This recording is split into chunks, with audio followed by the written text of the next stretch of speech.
conseil communautaire, mais qu'elle me contacterait pour voir s'il y a des choses particulières. Aujourd'hui, je vais donner l'heure du jour. Il n'y a rien d'absolument transformant. Pardon?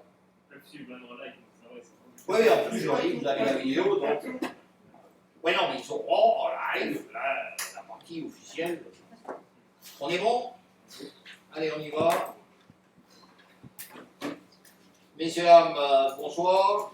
Je vous propose que nous entamions donc ce bureau communautaire et nous commencerons par le point 1 qui est l'approbation du PV du 23 juillet. Donc, on est bien là dans une instance officielle avec un PV. Je vous demande si vous avez des remarques ou des observations à faire. Monsieur Destremont. Une observation, je l'ai envoyé à l'accueil, qui nous a envoyé les convocations pour pas pensant que la personne le ferait auprès du président du directeur général et des directeurs généraux. Sur le conseil, le CR du bureau communautaire précédent, il y a les tableaux de différentes représentations et M. le maire de Ruchange, Jean-Jacques Bourson, se fait appeler Jean-Paul. Voilà, je pense que c'est un copier-coller. Et effectivement, voilà, c'est corrigé. Et sur le tableau de nom des représentants de l'EPA, et c'est vrai qu'en réfléchissant, il a été donné Villerue, mais nous ne connaissons pas l'identité de la personne qui a été désignée. Je pense que M. le maire s'est réservé la possibilité de le faire encore et de nous informer encore mieux. C'est ça? Oui, c'est ça. Si nous avons des communications, on le fait bien à l'accueil, on le fait directement. Ok. Pour ce PV, je le mets au voix. Qui s'abstient? Qui est contre? Je vous remercie. Désignation du représentant de la CCPHVA auprès de la CEMIV. Alors, je vais essayer de revenir un tout petit peu sur l'historique qui fait qu'on a un représentant au conseil d'administration de la CEMIV. C'est tout simplement parce qu'il y a maintenant 4 ans, la mairie de Villerue nous a proposé de racheter une action au taux nominal d'un peu plus d'une centaine d'euros, de manière à ce que la communauté de communes et la CEMIV éventuellement puissent échanger sur un certain nombre de choses et que nous soyons à la fois au courant de ce qui se passe ici et qu'il pouvait éventuellement y avoir des opportunités de collaboration. Donc, à ce titre, le conseil communautaire avait accepté, 1, d'acheter une action cédée par la mairie de Villerue, et 2, avait donc un représentant au conseil d'administration et même au bureau de la CEMIV, et avait aussi à ce titre un vice-président, et en l'occurrence c'était moi. Il y a un conseil d'administration de la CEMIV demain. Donc, vous voyez, il faut que nous désignions le représentant. Sachant que la CEMIV, jusque-là, avait, je dirais, pour but, en grande partie, de gérer du logement social. Pour un tas de raisons légales, la CEMIV ne gérant que 500 logements, il a fallu qu'elle s'appuie sur un organisme HLM beaucoup plus important. Et donc, nous avons traité cette question-là pendant quelques mois l'année dernière, de manière à savoir qui allait reprendre le parc social de la mairie de Villerue. Pour des raisons sur lesquelles je ne reviendrai pas, c'est pas Tiger qui a eu le marché.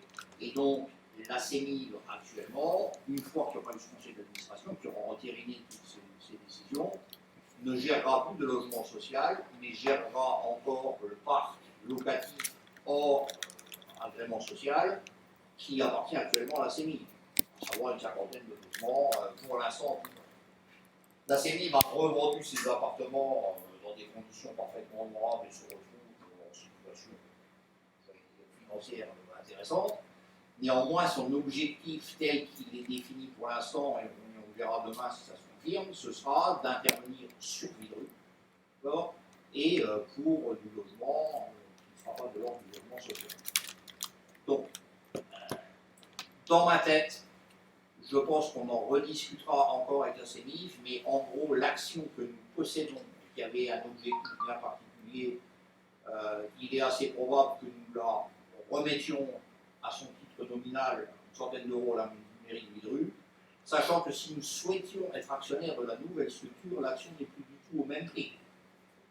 Et à ce titre, d'ailleurs, mais l'objectif n'étant pas un objectif a priori pour l'instant de territoire, mais de ville, j'aurais tendance à dire que nous laisserons la ville gérer la CEMIV dans le cadre de... Donc, si vous le voulez bien, je me représenterai pour être au conseil d'administration de la CEMIV demain, puis éventuellement encore jusqu'à fin septembre s'il y avait, D'ici là, on verra si on reste membre du conseil d'administration avec une action, et après tout, pourquoi pas, ça peut se discuter. Moi, je n'ai pas perdu mon temps lorsque je suis à la SMI. Je veux dire, j'ai appris beaucoup de choses, j'ai pu faciliter un certain nombre de choses pour la SMI, notamment dans ses relations avec le PA. Donc voilà, maintenant, l'objet changeant, ça reste à discuter. Dans ce cas, si on décidait que, on remettra cette action à la CEMIL et nous ne serons plus à la CEMIL, et voilà, la CEMIL gérera ses affaires qui sont des affaires de logement non conventionnées. Je pense qu'ils s'occuperont partie des dents creuses à l'intérieur du virus, et ce sera plus. Ce qui ne veut pas dire qu'avec nos compétences habitat logement, on ne pourra pas maintenir avec l'allocation. Voilà. Donc, sauf si quelqu'un souhaitait assister au prochain conseil d'administration de la CEMIL, je vous propose de représenter la communauté de communes demain et encore pendant les quelques semaines où on décidera définitivement et vous serez évidemment informé de cette décision. Sans vouloir polémiquer, et puis pour mettre les choses tout à fait à plat, j'avais postulé, mais je n'avais pas l'ensemble des données et du contexte actuel pour être représentant de la communauté de communes à la CEMIL. Donc pour l'instant, vu le contexte proposé, effectivement, je ne demande pas à être représentant, on verra bien après la suite, sachant très bien que pour ceux qui étaient maires précédents, il y a quand même un projet sur ce territoire qui est le rassemblement des 4 BAT de gendarmerie, sur lequel le nouveau lieutenant-colonel a pris contact avec la commune, puisque l'une des 3 communes qui pouvaient potentiellement représenter ce regroupement de gendarmerie était Aumesse, il y avait Tressange et il y avait Boulange. Ce qui se passe, c'est effectivement, le lieutenant-colonel est toujours intéressé de faire, et le fait par une maîtrise d'œuvre publique. Donc il pouvait être à ce moment-là la CEMIL, mais comme la communauté de communes n'est plus dans la CEMIL, moi je voulais faire la jointure entre les choses. C'est pas que nous sommes Voilà. dans la CEMIL, mais contexte est l'opérateur différent. potentiel de cette gendarmerie aurait pu être le foyer Raymond. Tout à fait. Et à ce moment-là, puisque la CEMIL travaillait avec le foyer Raymond, il y avait un lien. La CEMIL ne travaille plus avec le foyer Raymond, il a fait partie des candidats au rachat de la banque sociale. Les conditions du foyer Raymond n'étaient pas les plus intéressantes, le foyer Raymond n'a pas été retenu. Ce qui ne veut pas dire que le foyer Raymond ne sera pas contacté par la gendarmerie pour intervenir sur le gendarmerie, mais ça n'a rien à voir avec la CEMIL. Complément d'information, et je te prends un témoin, le foyer Raymond travaille toujours avec le mouvement non conventionné sur une partie de votre patrimoine. D'accord?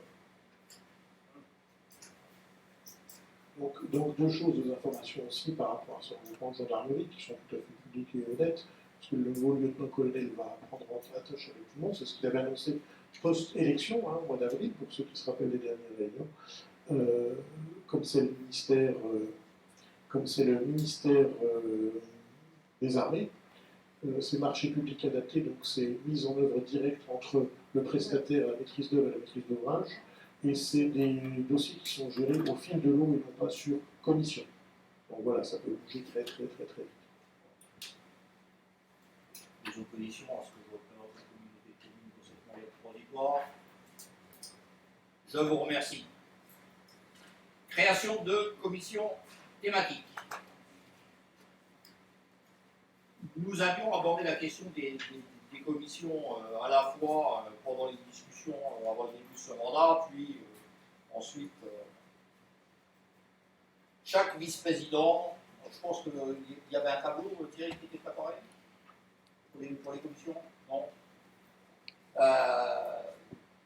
ces commissions, dans le mandat précédent, ont désigné des membres permanents de commissions que nous instituions dès le départ du mandat. Avec des participations très diverses dans ces commissions. Ce que j'ai proposé, c'est qu'on crée des commissions en tant que de besoin, qu'on informe les maires suffisamment tôt de la tenue de cette commission et de son objectif, et que les maires désignent les représentants de la commune dans ces commissions, sachant que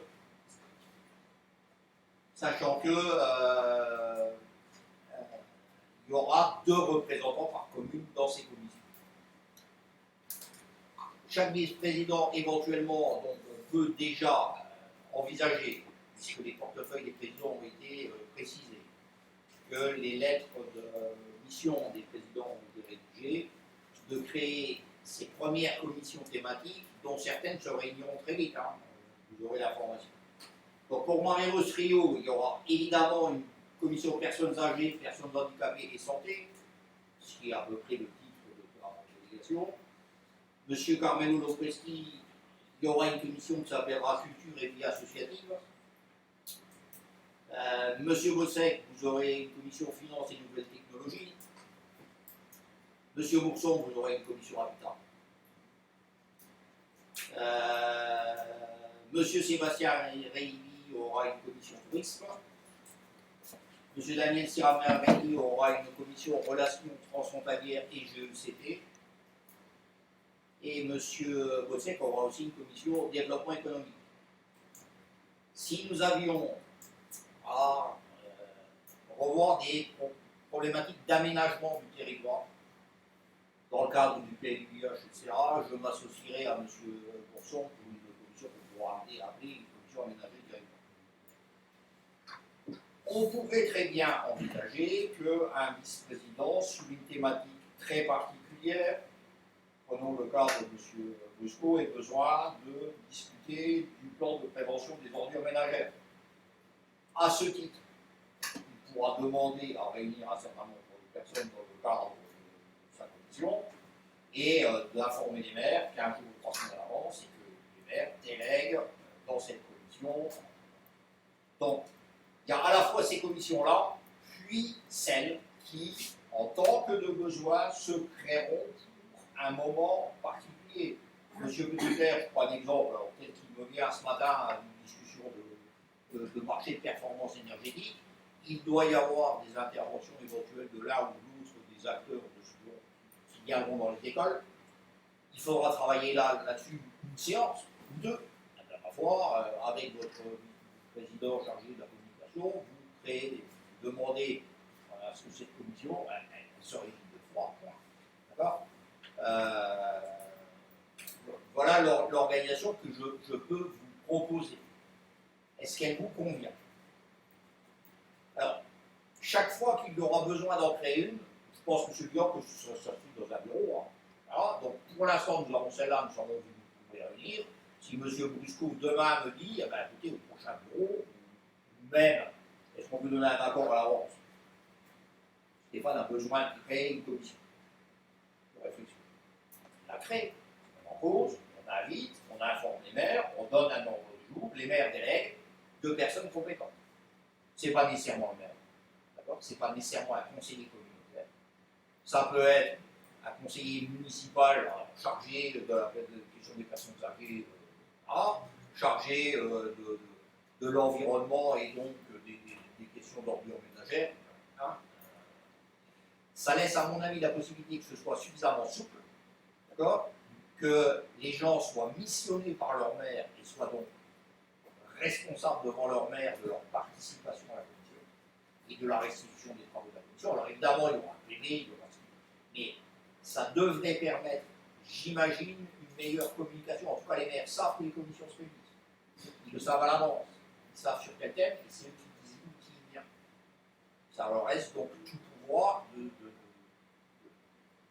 de voir quels sont les conseillers municipaux présents et actifs. D'accord?